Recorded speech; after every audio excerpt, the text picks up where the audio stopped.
Hey guys, it's Doom49, and there's a new game that's going to be coming out soon by an indie development team, and it's running on the Unreal Engine, which means we're going to be seeing some really nice graphics. But not only that, it's based on a World War II era, and it's going to hold 100 players. So we're talking massive multiplayer battles in a World War II era, something that Battlefield hasn't been able to give because usually we only see 64-player battles in Battlefield. Now, the traditional metagame that we're used to seeing is Conquest, where you simply capture flags and beat the enemy team by tickets or having the most flags by the end of the game.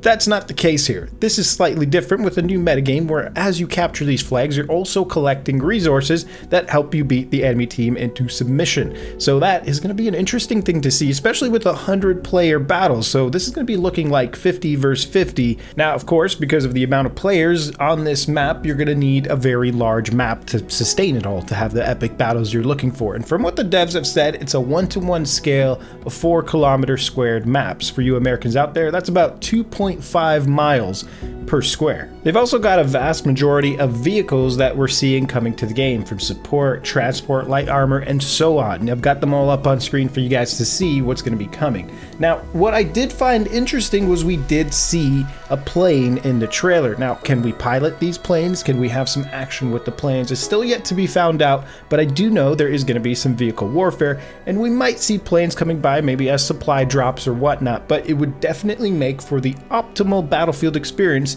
if we can get planes in the air.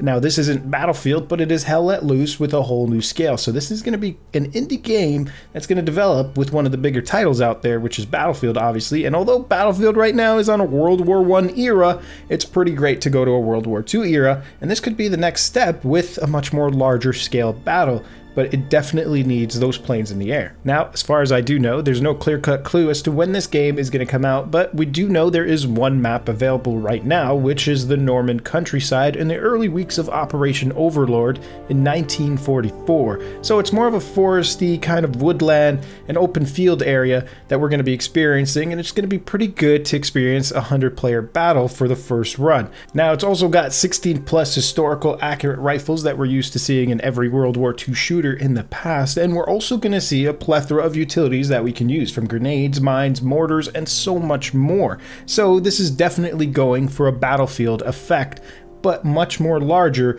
and on a mass scale with a new metagame and probably some other things we're not used to seeing, and it's all being created by an indie development team. So this can probably be one of the best things that we've ever expected, or maybe it could be some false promises. But at the end of the day, this is definitely looking promising. So from what you guys have seen from the trailer and from what you guys have heard, or even went to the website to get more details on things, let me know in the comments what you guys think of this game and if you guys are excited to see more content on it, because I'm definitely going to be following up on it, and I definitely want to be playing this game to get some great content on it. So let me know in the comments and leave a like down below if you guys enjoyed this video, and I'll catch you guys in the next episode.